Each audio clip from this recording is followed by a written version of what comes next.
Bueno, se cumplen 2 años del gobierno del presidente Daniel Noboa, estamos analizando las diferentes áreas, pero sin duda una de las más importantes, la que más alerta, alarma y preocupa a los ecuatorianos, la inseguridad. Y la principal oferta de campaña de todos los candidatos en el 2023 y en el 2025 fue luchar contra la inseguridad. Wagner Bravo, ex secretario de Seguridad Pública del Estado, está con nosotros. Fernando Carrillo, experto en seguridad, también está con nosotros para conversar y analizar este tema. ¿Por qué? Voy a empezar con General Bravo. ¿Por qué, si se ha dado una lucha de frente a la delincuencia, los índices de violencia no cesan y por el contrario suben? Buenos días, Milton, y buenos días a Fernando. Y es claro, esto es un negocio. Lo que entendemos, que tenemos que entender es de que el crimen organizado no es algo que sucedió o es un fenómeno social, que podría ser social, pero es un buen negocio. Y al ser un buen negocio, aquellos que trafican minería ilegal, drogas, personas, armas, etcétera, no van a dejar el negocio porque simplemente el Ecuador declaró un conflicto armado interno. Ellos tienen muchísimas ganancias y eso lo estamos viendo cuando presenta el Estado cuánto se ha capturado en droga y cuánto afectaría a un determinado país.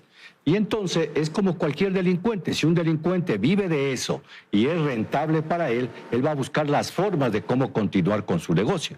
Y es así como estamos viendo que hay una atomización de esos grupos que proveen este trasiego de la droga de los países vecinos nuestros hacia el exterior. Y adicional a eso necesitan armas, necesitan lavar dinero.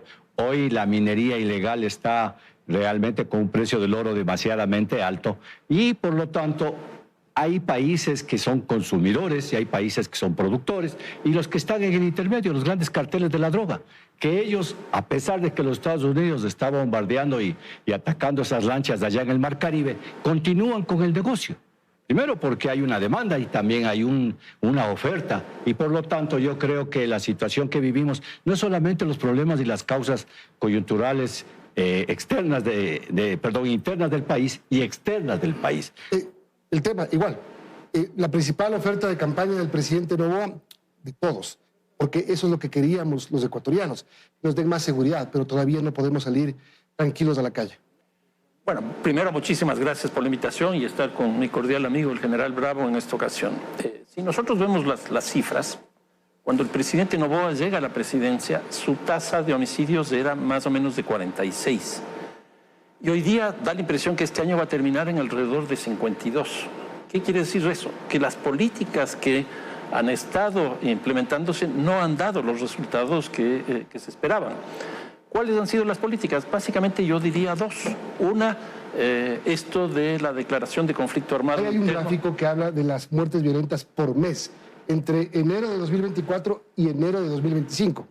Ese cuadro es muy interesante, ese gráfico, porque eso lo que nos muestra es qué es lo que pasó desde el 9 de enero hasta la fecha actual. Entonces lo que tenemos es una caída relativamente importante enero y febrero y desde marzo empieza nuevamente a subir. Estamos hablando del 9 de enero cuando se declaró el conflicto armado interno. Exactamente. Y hay una fecha que es clave ahí, un mes que es clave ahí, que es el mes de octubre.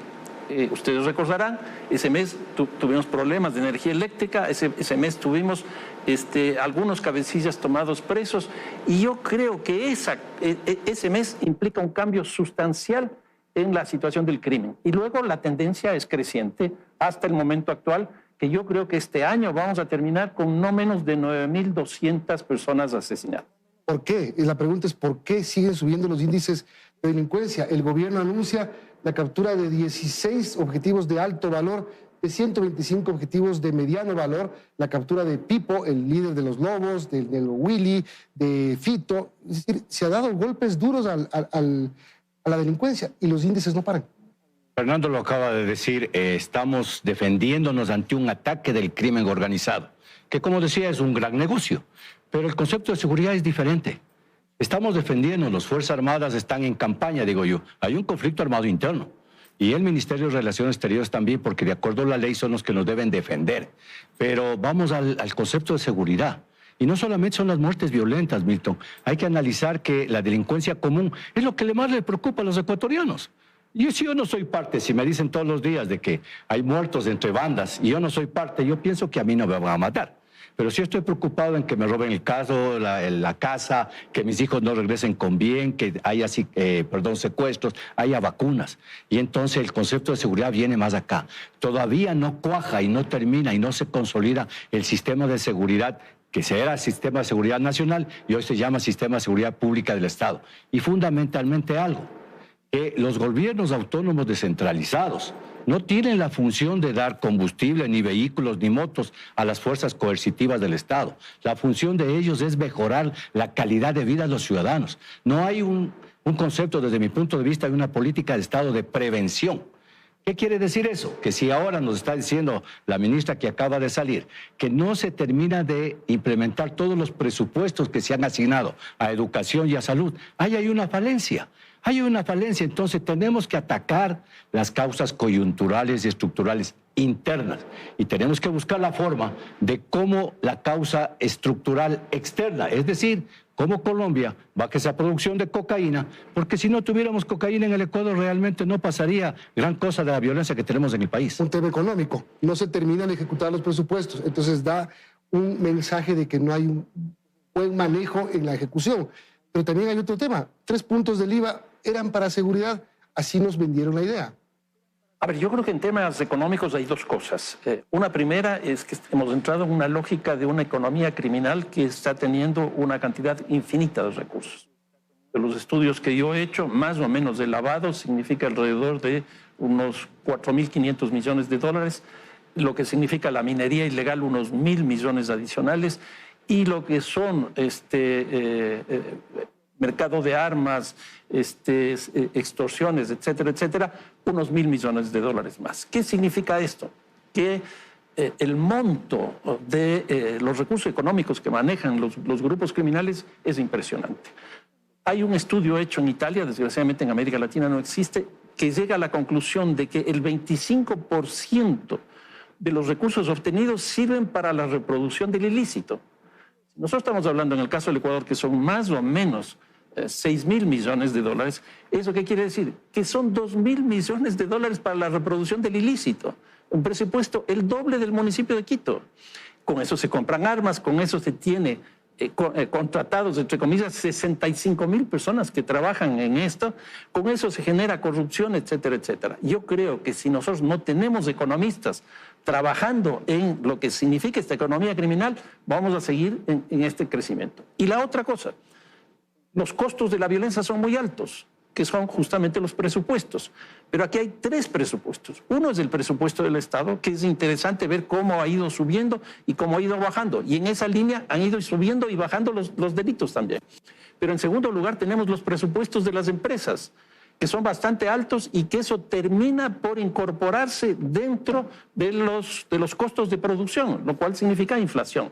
Y en tercer lugar, los presupuestos de las familias, que dejan de consumir, comer, dejan de vestirse, dejan de estudiar por un tema de seguridad. En otras palabras, el tema de la economía criminal tiene por un lado un ingreso impresionante de recursos para estos sectores y por otro lado unos recursos que se destinan para la seguridad cuando podrían destinarse a otras cosas. Ahora, se ve trabajo. A ver, estos ataques que se han hecho a los Bocaminas en Buenos Aires y que han ido dándose en diferentes lugares donde opera la minería ilegal, la captura, vuelvo a los objetivos de alto valor, a los cabecillas de las bandas criminales. Es decir, también se ve que el Estado está ejecutando acciones puras y de frente contra el crimen organizado. Así es, Milton, porque lo peor que nos podría haber pasado es no enfrentarle al crimen organizado. La declaratoria del conflicto armado interno, nos guste o no nos guste, le está diciendo a los delincuentes, aquí está el Estado, nos vamos a defender, no van a hacer la de las suyas. Y de una u otra manera yo creo que se están logrando ciertos avances, pero que nos falta todavía consolidarlo. Si no hubiera las cadenas a mediodía o en la tarde del gobierno, ¿y qué nos está diciendo el gobierno? El gobierno está diciendo, vea, esto es capturado, esto es capturado, esto es capturado. Quiere decir que la preocupación que tienen los ecuatorianos es la misma preocupación que tiene el gobierno. Pero necesitamos una política de Estado que consolide todo el sistema y que vea todas las aristas que tenemos. Porque las aristas no solamente están en los que se mueren, las aristas están en la falta de trabajo, en la falta de empleo. Y fundamentalmente lo que yo digo, Milton, es la corrupción. Aquí, si me permiten poner este cuadro, no sé si se lo puede poner. Esto es un minero ilegal. Estas son las relaciones de ese microclima de corrupción que existe. Porque le estamos afectando, tú lo decías, las bocaminas de los mineros ilegales. Pero ¿y quién se queda sin trabajo? Bueno, yo minero ilegal ya me gané 100,000, 200,000, 300,000 dólares. Se queda sin trabajo el que le provee alimentación, el que le provee el combustible, el que le arregla la máquina, etcétera, etcétera, etcétera. Y ellos son los que están después presionando, concomitante con lo que decía Fernando. ¿Dónde está todo ese dinero ilegal? Está en la economía formal y también la informal. Entonces nosotros... ¿por qué no podemos fortalecer las instituciones del país? Por mucho dinero económico que tienen estos poderes, que con la corrupción han cortado estas instituciones y no les dejan fortalecerse, y entonces no podemos tener mejores resultados. Respondemos qué pasa con el tema del lavado de activos en el Ecuador, que creo que ese es el motor del funcionamiento de las bandas ilegales. Ya volvemos después de una pausa. Seguimos analizando el tema de seguridad con Wagner Bravo y Fernando Carrión. Hablábamos del tema del dinero que circula, del lavado de activos. El gobierno proyectaba, Fernando, entre 600 y 1.000 millones en este año de corte de la circulación de dinero ilícito en el país, de las bandas organizadas. Ojalá se pueda. Y aquí, bueno, la UAFE es la que tiene la voz cantante, pero de lo que se ve, los rendimientos históricos que ha tenido la UAFE, la verdad es que son muy, muy bajos. Ese dinero está por todo lado. ¿Cómo? Ese dinero tiene varias formas. Una primera es de lavado, que según estudios que se han hecho, el lavado está en turismo, está en el sector financiero, está en el comercio y está hoy día en las monedas electrónicas. Es una cosa muy impresionante. La otra cosa, lo que hablamos hace un rato, los costos de la violencia, los presupuestos, eso ha significado un crecimiento muy importante del sector formal de la seguridad. Para que ustedes vean, la economía ecuatoriana más o menos ha crecido 2.6, 2.7% al año, pero este sector ha crecido casi en 16%, porque todo se compra ahí. Y el otro sector que ha tenido un crecimiento muy importante, y algo Wagner lo decía, es el sector informal. En otras palabras, esta economía se está metiendo en toda la economía del país. Aquí hago una pausa y me meto a la política. El gobierno ha querido tener herramientas, pero le han dicho que no. Ley antipillos, por ejemplo.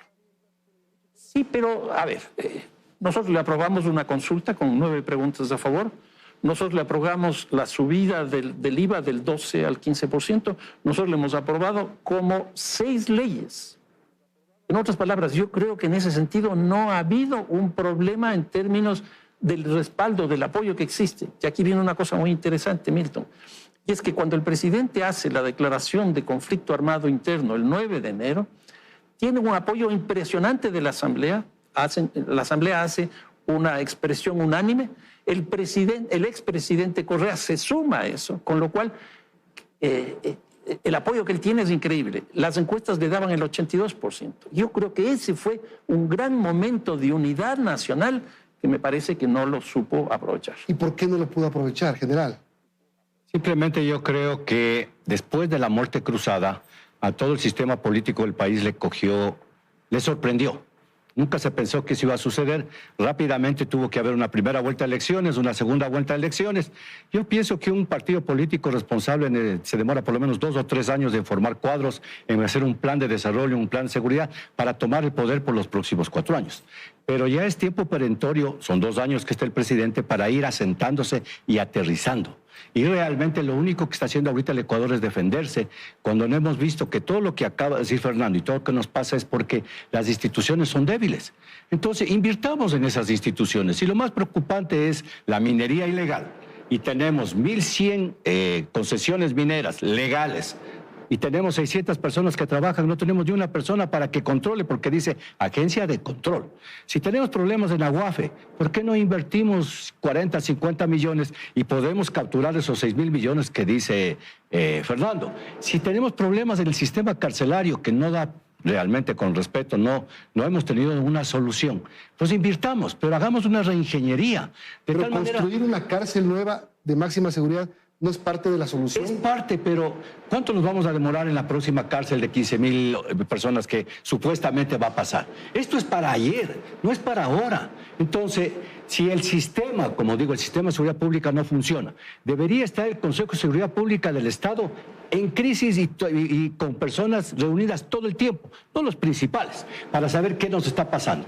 No se ha creado el Consejo de Política Criminal, que está en la ley. ¿Y para qué es el Consejo de Política Criminal? Para involucrarles a los gobiernos autónomos descentralizados, para que hagan prevención, para que también entren no solamente la fuerza coercitiva, Fuerzas Armadas y Policía, los que apoyan a esto, la UAF, la aduana, el SNAI y todos ellos, pero también aquellos que son de consolidación. Pongo el ejemplo, ¿qué pasa en Esmeraldas? Ya no es una provincia tan grave como estaba hace 1 o 2 años, pero si ya se solucionó, ya se pacificó, no totalmente, ¿dónde está educación? ¿Dónde está el Ministerio de Trabajo? ¿Dónde está el Ministerio de la Producción? ¿Dónde está la oferta de que entrara todo el Estado? Porque no entran solo los militares, los policías, sino entra el Ministerio de Bienestar Social, el Ministerio de Vivienda, o como se llamen ahora, no entran. Desde las cárceles salen las órdenes. Yo creo que ese es uno de los problemas más graves que hasta ahora no se logran resolver. ¿Cómo se soluciona? Aquí lo que nosotros tenemos es que... Perdóname, Fernando, creo que el concepto equivocado que han tenido las autoridades, no ahora, sino normalmente, es que los militares están para solucionar todo. Ese es un grave problema. Por ejemplo, ahora tenemos problemas en salud, los militares tienen que ir a administrar los hospitales. O sea, no tiene sentido eso. ¿Qué es lo que ha significado la entrada de los militares a las cárceles? Que el número de militares que nosotros teníamos en la frontera norte haya bajado. ¿Y eso qué significa? Que Colombia hoy día tiene un nivel de producción mucho más alto de lo que tenía antes, lo cual hace que la droga entre con más fuerza. Y aquí viene una cosa importante, Milton. A mí me parece que el tema del Ecuador no puede ser analizado fuera del contexto de lo que está pasando en América Latina. Yo creo que el Ecuador, y eso es sostenido, es una especie de hub del narcotráfico mundial. Si ustedes se ponen a ver, las personas que han capturado, las cabecillas que han capturado el gobierno, muchas de ellas las ha capturado fuera. Y ese es un cambio sustancial. Negro Willy cae afuera, Pipo cae afuera, pero cae, es lo importante. No, pero es que aquí hay una cosa, Milton. Fede, pero aquí hay una cosa muy interesante. Por ejemplo, de la mafia albanesa, que actúa en el Ecuador, ¿dónde le toman preso? En Emiratos Árabes. A este último que le acabamos de tomar preso en España, ¿dónde vive? En Dubái. ¿Qué es lo que está significando hoy día? Que el Ecuador está inserto en la lógica global del narcotráfico. Por aquí está saliendo la mayor cantidad de drogas que llega a Europa.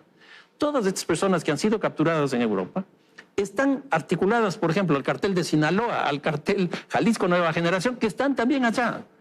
Entonces, el gran problema que nosotros estamos teniendo es que si bien una buena política es capturar cabecillas, esto está produciendo un proceso de internacionalización brutal y por otro lado también de fragmentación que hace que tengamos muchos más grupos criminales aquí en el país. El presidente de la República dice, lo que pasa es que ahora se están matando entre ellos. Me lo dijo a mí en una entrevista hace unas semanas. Si hay un negocio, como digo... ¿Y las otras víctimas son, me imagino, que colaterales? No, Milton, porque, a ver, a mí no me interesaba que el señor Fito se vaya a los Estados Unidos, a mí personalmente, Wagner Bravo. ¿Por qué? Porque necesitamos de eliminar la estructura. El señor Fito tiene ahora unos muy buenos abogados que cobran muchísimo dinero en Nueva York. ¿Y dónde sale el dinero? De la estructura que sigue funcionando en el Ecuador. Si el señor Pipo está capturado, como bien lo dice Fernando, en otra parte y vive de rey, la estructura le está permitiendo vivir. Había políticos hace años, no sé si tú recordarías, que salieron del país y que vivían de la sociedad de su partido político, cogía y hacía vaca, como se dice, para poder vivir. Eso es lo que hace el crimen organizado. Entonces, de todo lo que estamos hablando, hay causas coyunturales y estructurales al interior del país que no se han solucionado. Corrupción fundamentalmente para fortalecer las instituciones, pero que sea un concepto de seguridad integral. Que haya una prevención para llegar a la seguridad, no a la defensa del país. Y la otra es las causas coyunturales y estructurales externas. A mí me hubiera gustado que gane la pregunta 1. No porque vengan las bases militares, que no eran tampoco la solución, pero porque les íbamos a involucrar al nivel internacional. ¿Cómo les íbamos a involucrar? A los países que son corresponsables. Los que producen, corresponsables, los que consumen y corresponsables donde están las grandes mafias. Y eso tiene que haber una ofensiva. Si no hubiera coca en Colombia, en Perú y en Bolivia, tendríamos problemas normales. Si el Ecuador se fortaleciera con la CAN, hay un acuerdo de la CAN, el 774, que hace 10 o 15 años dijimos vamos a luchar juntos contra la minería ilegal que tiene toda la cordillera de los Andes, están los países. ¿Qué se ha hecho? Entonces necesitamos con nuestros recursos pelear al interior, pero mejorar la seguridad, no solamente la defensa, hay causas, y con los recursos internacionales de alguien que nos quiera ayudar, y eso tiene que ser una ofensiva. ¿Cómo le obligamos a Colombia a pasar de los cultivos ilícitos a los lícitos? ¿Cómo logramos seguir el apoyo de captura del dinero y de los cabecillas? O sea, hay mucho que hacer y eso necesita una política de Estado, y la política de Estado quiere decir que todos la conocemos y todos vamos a apoyar. Tengo 3 segundos para cada uno. Solamente dígame usted, ¿qué debería hacer mañana el presidente? En 3 palabras. No, yo creo que tiene que hacer un plan. A mí me parece eso muy importante. ¿No tiene plan? A mí me parece que no. Tiene una estrategia, yo no puedo negar eso. Lo que decía hace un rato, básicamente la mano dura y los decretos de ¿Y excepción. tiene decisión?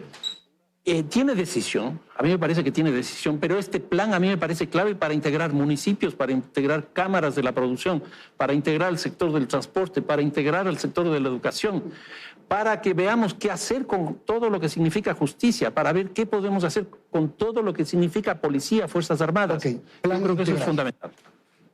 Eso, lo que acaba de decir Fernando, es parte del sistema de seguridad nacional, el sistema de seguridad pública del Estado.